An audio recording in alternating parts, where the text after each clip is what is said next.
Eh di sumuro para malaman mo yung hinahanap mo. No, ano po? Abang mo! No, no. Ano po ya?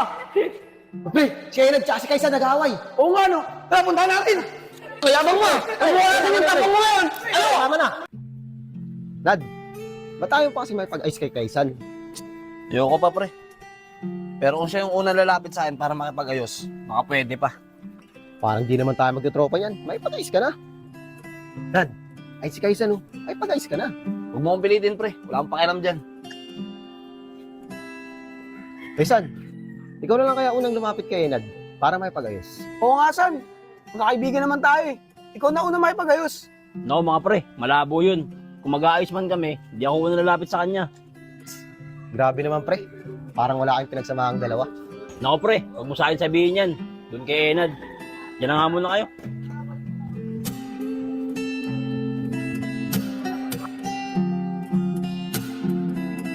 Mga pre, may nabalitaan ako sa inyong dalawa. Nag-aaway daw kayo. Kaya kasi si Enad eh, masyado maangas. Kala mo kaya niya lahat. Ano ako? Enad, Baka ikaw. tama na Enad. Masyado kang maangas eh.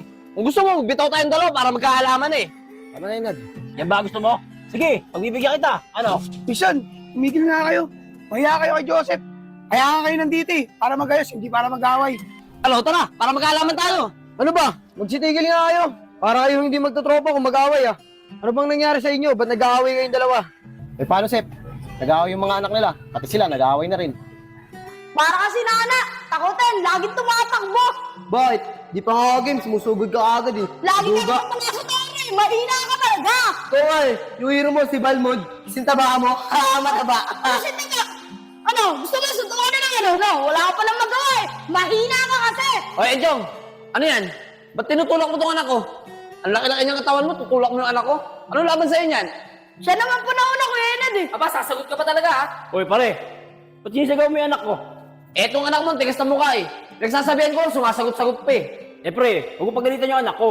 Natatakot sa'yo yung bata eh. Eh kung yung anak mo ganyanin ko, Ang yabang mo ah. E di sumuro para malaman mo yung hinahanap mo. No, ano po? Abang mo! No, no. Ano po ya? Pre, siya yung nagtsasi kayo sa nag-aaway. Oo nga no. Tara, puntahan natin. Ang yabang mo ah. Nabuha natin yung tapong mo ngayon. Ano? Tama na. Ano? Yabang mo, tandaan mo to ah. Tara na, tara na. Ay, tama na. Salita, gawin mo. Tara na, tara na. Yung dapat away bata lang, eh, pinalaki pa nila. Yun lang naman pala yung problema niyo mga pre. Maupo nga muna kayo. Nad, maupo ka na muna, Nad. Alam niyo ba mga pre, natural lang sa mga bata yung ganyan, nag-aaway. Pero kinabukasan, okay na uli yung mga yan. Kayo itong nakakatanda, dapat kayo itong nakakaunawa sa sitwasyon nila. Away bata lang yan, hindi nyo na dapat pinapalaki. Kaya mga pre, ayusin nyo na yung problema nyo. Vince, nandyan pala yung mga tatay natin oh. Ay, oo nga no, Chong. Tara, puntahan natin. Hingi tayo pang merienda. Sige, tara Vince. Dahil baka akalain ng mga bata na tama yung ginagawa nyo. At pagdating ng panahon, gayahin nila kayo. Tay, pwede po ba humingi na pang merienda? o ito anak ko. Maraming salamat po, Tay. Tayo ako din po. Baka po pwede ako makahingi na pang merienda. Anak ah. Salamat po, Tay. Tara na, Chong. Tara. O tignan nyo, magkasundo na uli yung mga anak nyo. Tapos kayong dalawa, magkaaway pa. Tulad na sinabi ko sa inyo, magkakaaway yan ngayon. Pero bukas, magkakasundo na uli yung mga yan. Kaya dapat, tayong mga magulang, hindi tayo nakikisali sa away ng mga bata.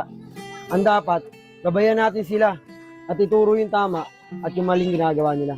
Kaya sana mga pre, magkaayos na kayo. Paisan, tama nga si Joseph. Tigilan na natin tong alitan natin. At maging magandang impluwensya tayo para sa mga anak natin. Sana maging okay na tayo. Nad, pasensya ka na rin ha, sa mga hindi magandang nasabi ko sa'yo. Tama nga si Joseph, tigilan natin itong alitan natin. Tama yan mga pre. Natutuwa ako nagkaayos na kayo at nakinig kayo sa akin. Salamat, Sep. Spirit, lead me where my trust is without borders.